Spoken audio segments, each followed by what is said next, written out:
friends, it's Cindy. Welcome back to Studioloo. So a little bit of a different video today, kind of just a chat session with you. This is a video I've wanted to make for quite some time because I have seen a lot of questions, not directed at me, but just on social media in general. And recently I was reading some things on Facebook around the topic of why are junk journals so expensive? Why do they cost so much? Why are they priced like they are?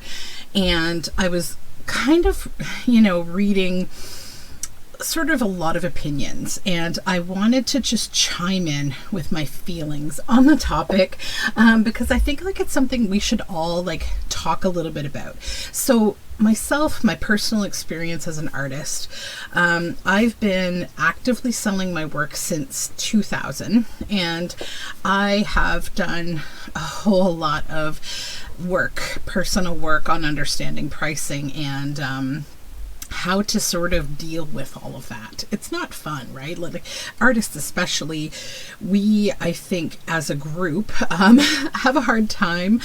There's a lot of things, about your self-worth and the time and effort that you put into your work. I will tell you that if you are buying art, you are definitely, a wonderful person because artists will never get paid for the amount of time that they put into their work, especially if their work is intensively handmade in the way that journal making is. So my experience goes back to the fiber arts where I'm doing hand spun art yarns that takes several hours to make one skein of yarn or one ball of yarn because the techniques that I use are so specialized. On top of that, there's a lot of training, knowledge, education that has gone behind all of that part of my personal brand. So I won't talk a lot about the spinning side of things. I'm going to focus really on just paper art and journaling and how I feel about that. So one thing to remember, both as an artist and as someone who buys art, is that budget does not equal value. Budget does not equal value. So just because you or someone else doesn't have the money to buy your work doesn't mean, or someone else's work, doesn't mean it should be priced lower. So there's a lot of factors here. This kind of work, it does fetch a higher price. I have seen ranges in journals from very low, $20-$30. We're talking a single signature kind of flipping, maybe 30 pages of a journal. And then I've seen them go as high as around $500 or even actually quite higher for some people that are quite well known in the fine art world. But typically I'm going to say I see journals of the caliber that I'm making around the $200 to $300-ish range. Okay, so I take a lot of things into account when I price my journals. Number one is how much work is in here, which equals how many pages are in here. As you've seen with my journals, I have a really hard time leaving a page alone, meaning I have to do something to it. Okay, not always, but a lot of the time. It's just I'm extra a little bit that way. So that's one thing, is I have to look at that. Then I also have to look at any specialized materials that I've included. Things such as this antique brass label that may have cost around $5 to $10 at an antique store. Or, if you're using any kind of fine materials. Then there's the background work that you don't even see that's a part of this journal. So me sculpting each one of these handmade mushrooms, wood burning these morels with this special technique that I learned to give them more reality, hand painting them, this hand dyed wool that has been felted on this surface. There's lots and lots of background work that goes into things. So if you think about the materials in junk journals, things like coffee dyed paper, that actually took a session of coffee dyeing paper. Digital design, this was many hours of my work painting physically, digitally editing, rendering images, preparing the digitals for production, all of that. So I don't account the cost of some of that into the book, because I look at that as the effort that is targeted toward the digital kits that I will sell as a result of that work. So there's only sort of a stitch of that put into the costing I do for these kind of books. Now, that being said, like, there can be other costs, there can be other considerations. So sometimes artists just feel like, I need a clear out of my work. So they might have a sale, a dramatic sale, where they just blow everything out at 50% off or something. That is a dangerous thing to do, but also sometimes a necessary thing to do. So I don't really judge either way. You have to clear the cobwebs sometimes to feel like you have space to move and to create again. One thing I would really caution you against, it's one of the hardest things, don't underprice your work. Please do a little bit of research and learn the range of pricing so that you put yourself kind of in the right category. So yes, if I price this journal at $25, it's going to be gone in 5 seconds. Great, congratulations, I did that. These journals on average take me between 60 and 80 hours on average in total to create. I am not kidding. So, you probably can get an idea for the videos that I do where I say, craft along with me, let's make a journal together. And you see me doing an entire 30 to 60 minute video making like 1 or 2 pieces of ephemera. You can get an idea that when you have 200 pages or 100 pages in a journal, and most of them have had some kind of a treatment, that like you add up those time increments, right? So if I look at my week, Monday to Friday, I have a full-time job that I work, and in the evenings I take a few hours usually, or in the early morning, I probably work in my studio roughly 5 hours a day. And usually I'm working on only one book at a time. It still takes me usually a couple weeks to completely finish it. So then, there's all the extra stuff. So what I wanted to do was just like give you a few thoughts and examples. One thing I want to talk about is something that I came across in the yarn spinning world. And I don't want to like create any stereotypes or anything, but I'm just going to tell you what I have heard from other people's opinions and what I've actually observed. So there are people who typically are retired and this kind of thing is their hobby and they love doing it. Also, sometimes they come from a generation where the pricing is considerably different than it is now, and they don't pay themselves at all for their work. They think, I'm just doing my hobby. But see, that kind of thing can actually shift our entire market of, people being able to do this as a full-time job or to do this in a marketable way that like they're not just wasting their time. Because, if I'm going to spend 60 hours creating something that I feel has my soul inside of it, that I really want someone to love, I really do need to make more than, $50 off of it or something, because I can't do that all the time. It's just not a respectable or sustainable use of my time as a person and as an artist, right? So, everyone has to eat, everyone has to pay bills. So I wanted to just have a little video where I am certainly feeling a little vulnerable talking about this, but it's also something I have a lot of experience with. So I'm hoping that whatever thoughts I give you, you can understand a little better, and also you can feel okay when you come across those kind of customers, or usually not customers to be honest, who will try to devalue you, your work, who will make rude comments at you, make you feel like what you're doing is not worth the price, who will try to haggle you, who will ask for major discounts that will in fact just make you feel really bad. I would really caution people in doing that kind of thing, because it hurts in a way that I can't explain. Like, I don't know, it fills you with these feelings of like, why, is my work not good enough? Like, what is it? But I'm telling you, it's not usually that. It's that in all other aspects of life, And sometimes in certain cultures, or just in certain, people's lives, they've been taught to haggle or to try to get a better deal or to try to work things out. And I get it, because money is, something that we all have to deal with. And sometimes, especially these days, money's tighter for a lot of people. So that being said, let's just talk a bit about the physical work, okay?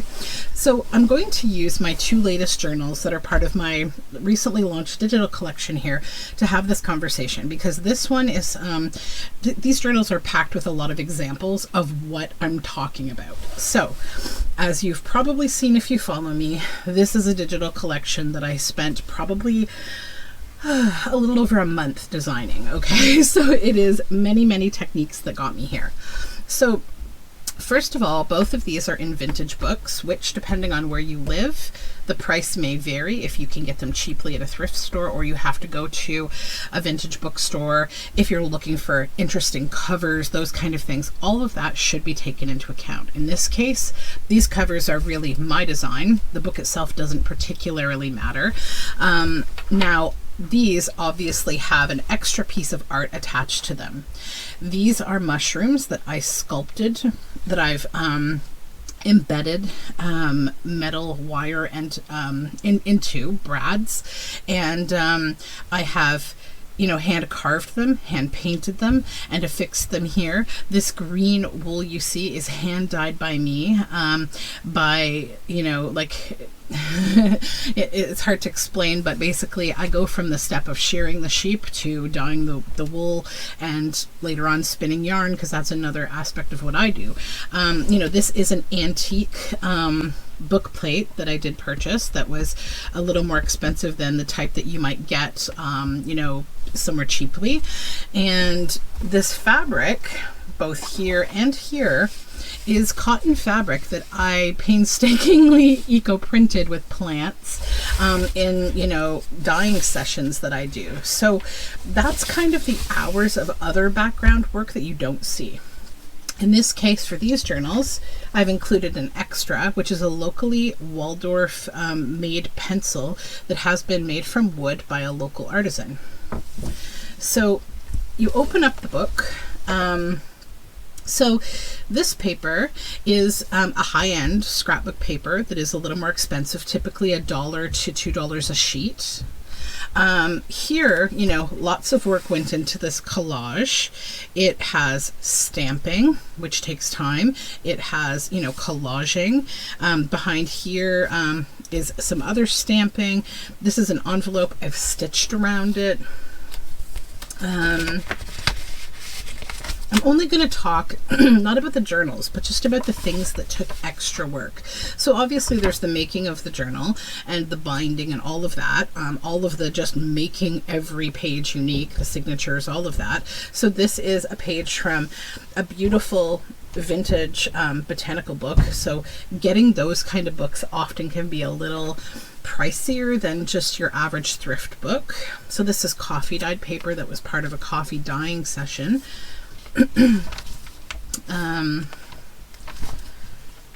This tag here, or this journal card, this took roughly about an hour to make. It was part of a challenge that I took part in earlier this year. This is green dyed paper that was part of a whole other dyeing session. This is hand dyed lace that was part of another dyeing session. Excuse me. So here we have, the type of vintage implements that can cost more money. So this comes from an estate sale. This is a vintage postcard that was part of an estate collection that I purchased. This is cabbage dyed paper, so we have another dyeing session. This is handmade paper. In this case, I purchased this from a local person who had commissioned another artist to make it for wallpaper, but she ended up moving, so she didn't use it. But I do make my own paper, and I recently purchased some handmade paper that is about $4 to $5 a sheet that I recently purchased. And I'm telling you, when you make paper at home, the effort that goes into it, making the pulp, laying it all out, implementing things into it like, you know, flour material, tea, whatever you make your paper with, waiting for it to dry, trimming it, making it like, you know, nice. And, you know, the other thing that we don't talk about is, you know, something that I often feel challenged with is how did you do that? And intellectual property and doing things like taking workshops. So paper making is one of those things that you often do need to learn in some way. You can do that watching YouTube videos for free online, just doing research. You can take a workshop with an artist who's already very good at doing that. You know, regardless though, you're getting that knowledge in some way that you pay for in your time and often your money. And you may personalize it later on to actually make it even more your own, to come up with your own style. So one thing that I'm often asked is like, how did you do that? Can you share the recipe? Can you share the template? Can you share your process? So like 95% of the time, absolutely yes, I will share everything with you. There are some things though that I've learned as an artist that I need to keep as my own. They're my own intellectual property. I do some felting techniques. I do some different kinds of techniques, even in books, that I feel like they're my own. And I do share them in places like Patreon, where I have people who are invested in my work enough to want to, you know, pay me a little something for it. And I mean, I appreciate that so much. I certainly don't expect it, and I know that everyone can't do it. That's not even important to me, to be honest. But like, as your personal kind of brand as an artist, and you will learn this if you go to art school or if you take an art marketing workshop, you know, there has to be some kind of a baseline system for all of this to exist, right? We have to, as artists, have some value, because if we just put every single thing we do online, everyone can do it, and that brings the number of people to a much smaller number that will actually buy your work, or, you know, take part in your workshops or whatever you do to market yourself. So think a little about that. The other thing is, if you learn something from someone else and you've gone to a paid workshop, that intellectual property actually is not yours to share. So if you take, you know, a felting workshop from, you know, a renowned felting artist or something, and then you take the documents or the knowledge or the videos that they've shared with you and you just share them, you're really stealing their material that they took a lot of time and effort to put together and sell, and you're giving it away. So that's something to think about. That's also something that can get you in dangerous legal water, so you do need to be careful there. This isn't all just emotion. A lot of it actually does have much more attached to it. You will often see disclaimers when you buy a digital. You're allowed to do this, this, and this. You're not allowed to do that, that, and that, right? So anyways, moving on. So this is a cluster, this tiny little cluster, right? That took a long time to make, which is funny. Why? Because it's a stamp. Then I hand painted it. Then I collaged and layered a bunch of papers, including birch bark. Then I added a piece of vintage crochet doily here. Then I stitched all around it, and then I, you know, cut it all out. So that was part of a session of making clusters that took, you know, a couple of hours to make several of them. But it's like, that's just one extra little, you know, period of time to add. I almost think of this like video editing. Imagine if you had a timeline, and every time you flipped the page, here comes more time, flip again, oh, a little more time, little more time, little more time, until you understand the full timeline that went into making this book. So here's a great example of just one thing that looks very simple but is very time consuming. So we have an envelope, a large envelope here. But if you look at it, you can get an idea. So I went out and I picked myself some tree branches. I did some printing with this pine with paint in the background. I've also coffee stained this paper. I've coffee stained and added lace. I've done some collaging where I have actually stitched this label on. I have stitched some ruffled fabric up here. I've stitched around the envelope. I've ruffled and stitched paper here, and I've added a faux piece of pine here. This is a fancy brad on some corrugated paper, some jute I've used to close it, an eyelet here that is metal, and then inside a postcard that came from a vintage magazine. So, you know, it's just a matter of understanding the layers of our work, because there are many layers to what we do. So this is a tarot card. These tarot cards are very beautiful and actually quite expensive, but I buy them because they are someone else's art that I really love, that goes with the theme of what I'm doing, and I want to both support that artist as well as like have something cool to offer in my journal. Cabbage dyeing paper, so we have a dyeing session. More dyeing paper. So this side, so here's an example of just 2 pieces of ephemera and the time that it took to make them. This one, this is an avocado dyed envelope. A part of my design has been stitched onto it. So that was a dyeing session. And then this simple little journal card. So it's lace coffee dyed paper, which is some of the most honestly tedious paper dyeing you can do. It's the most time consuming and you've got to be the most careful. So then I've done some collaging. I've done some stamping. I've done some hand drawing. I made paper buttons, which, you know, I punched and then outlined. I've done little drawings here. This is a sticker that I've added, and I've, you know, inked the whole thing. So more dyeing, coffee dyeing. This is some stamping. And then if you look at this journal card alone, right, you can see that this took time. Hopefully you can see that. So it's an index card. I turned it into a Rolodex card with punching and hand cutting. I've stitched on some fabric. I've added some birch bark. I've added some handmade wool felt that I dyed and felted myself. I've added some washi tape. I've added some coffee dyed lace, so that's another dyeing session. Stamping, you know, just little details that take a while. More dyeing. This is from a vintage book that often you pay a little more for these field guides. More dyeing, stamping. Another relatively complex pocket here with sewing, and this is my own eco dyed fabric with sumac leaves from another eco printing session. This is some mushroom bolete printing, so that's a painting printing session that I did a separate video on. This is a more expensive kind of material. This is like a cork paper that's all cork. Again, more high-end scrapbook paper. These little tickets, tons of effort went into making these. First the paper was painted, then it was stamped, then it was gilded, then it was stamped again. Stenciled and then stamped. Then I had to, you know, curate and find these cute little critters and these little word snippets and put it all together, and then, you know, puncture it so that they are 2 tickets that can be pulled apart.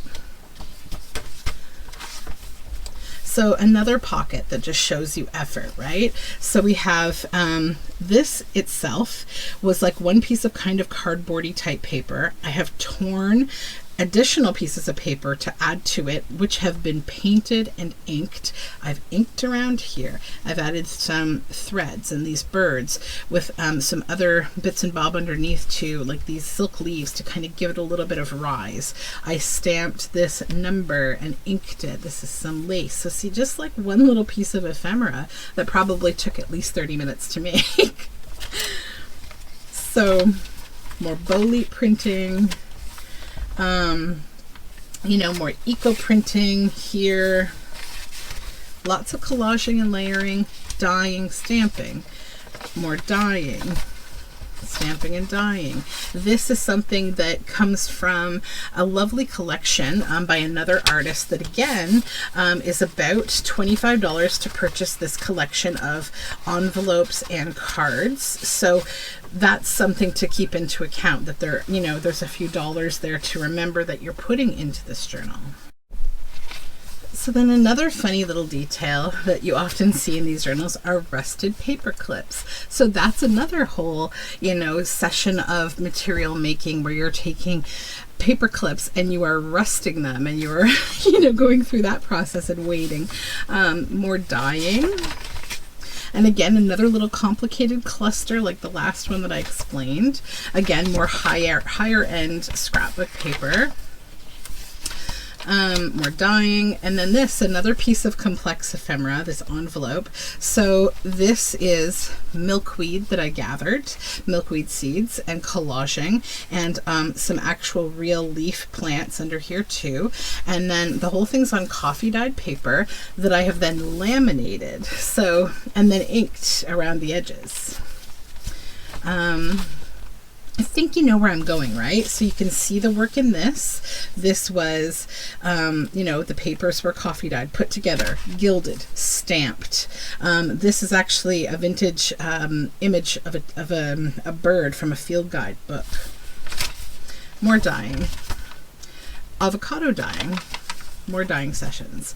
This is an envelope that's been made that also has a great deal of work in it, just putting it together. It has a magnet and some collaging and whatnot, and some ephemera inside from my digital kit. More dyeing, more dyeing, more stamping. This, you know, obviously is a book that's relatively expensive to get these days. This is an Edith Holden book. So whenever you see these pages included in like from the authentic book, you know, because that's another thing to talk about is, you know, copyright. So you can't just buy an Edith Holden book and photocopy it and put it in journals that you sell. Just like many things, you can't do that. It's if it's not 100 years old or it hasn't been released from its copyright, you're not able to reproduce it. That's why it's exciting every year to learn what new things are in the public domain. So this has to be, you know, purchased for real to be included. More dyeing and stamping. Another piece of ephemera that took a lot of time and effort to make. So this has been batik stamped with a jap, which is an Indian wood block used to print sarongs. So this is all wax. I've also waxed down this image and I've watercolored behind it. So that's another example. And there's gilding up top too, and it's on nice thick watercolor paper. More coffee dyeing. Avocado dyeing. I don't want to be too repetitive here, but I'm just trying to get a point across so that people, you know, understand. And it's not like no one, I assure you, has come to me or anything about like my pricing. Here's another piece. So this is all made from hand-dyed paper. You know, it's a complex little 3-pocket, sort of pocket that has been backed with graph paper, and I've doubled up paper under these birds and taken some time to think about layering and design, and added ephemera. So yeah, this isn't meant to be controversial in any way. I just want to like share a little of this with you so you understand. So here's another piece of ephemera with lots of time in it. So this is a tag. It's been stitched around and gilded. It is a decoupaged napkin. Right here you can see some little pods. These are little seed pods that I've collected. I've collaged underneath. There's actually fabric under there. This has been gilded, this little bit of text. These are 2 little sticks and a little wooden button that I've cut. Some sequins, some fabric. So you can kind of understand when you think about the layering, right, of how time is used. So this is more eco printing, and I've made this kind of unique belly band with this journal card with more fabric. So more dyeing, more handmade paper and field guide, vintage field guide. You know, even this belly band here, sorry, altered paper clip. So this is batik from a batik session that I did with wax on cotton, and I've dyed the fabric. I've done the batiking myself on both sides. More dyeing. This is more eco printing. So yeah, I just sort of wanted to like take you on this little journey with me. I was going to go through this journal too, but I won't, because this will just take up a lot more time than what I want to take up. But I'd love to know your thoughts. I'd love to hear your questions. Here's another piece with lots of work. If you have questions about this, or if you have, experiences, or you've had issues or whatever, it's like, I think it's a good conversation to have, because, we might as well like just address the elephant in the room. If there is an elephant, I felt for a long time I wanted to talk a little bit about this topic, because it was one that I've sort of mentored on in the spinning and art yarn world, because strangely enough, it's a very competitive kind of art market. I'm always of like, I've been involved for many, many years, I'd say since 2000 in that world. And I'm a lot less involved than I used to be, but I used to like manage forums online and manage a lot of discussions around the various relatively like sort of political topics around yarn making. Like what is art, what isn't art, what, how should things be priced, etc. Like helping people's reactions when they go somewhere like a craft show, because there's the kind of political discussion between art versus craft. That's another whole wormhole I could go down.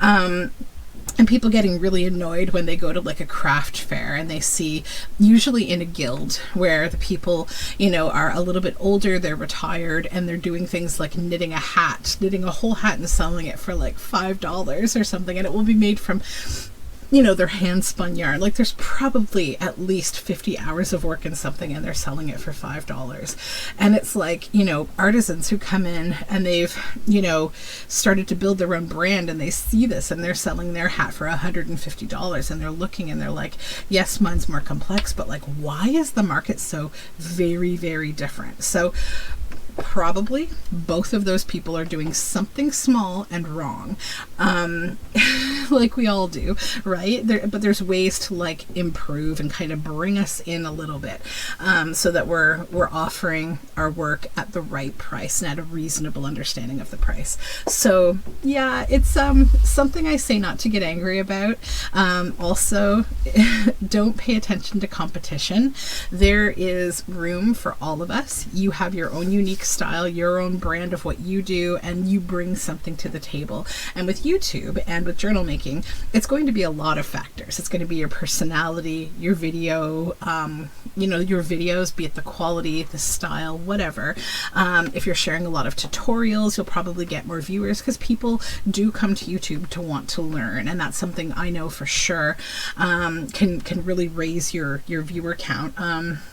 But yeah, those are just kind of my thoughts on pricing and the market and all that boring stuff. But if you had questions or comments for me, I would love to hear them. This is just my personal opinion from my experience, having, worked in the arts for as long as I have, and some challenges that I've been faced with. Once again, no one has come to me to ask me questions about, my pricing or come at me in any way, which I guess is good. That means I'm doing something right, hopefully. So anyways, guys, I really appreciate you stopping by, and I just want to send lots of love out there. Again, I love being a part of this junk journal community, and I love everyone's work and all of the different styles I see and all of the shared knowledge and information. And I also just love the people that you don't even see that are behind all of us, who are super important to this community. And that's our patrons, our customers, and our loyal, wonderful, loving fans that watch our videos, leave us comments, and keep everybody motivated. Like, if you think that you're motivated by the work that we put out in this way, we share this stuff with you, the input from you is also extremely motivating. So thank you for that. It's very mutual. Anyways, have a great day, and I'll talk to you again soon. Bye for now.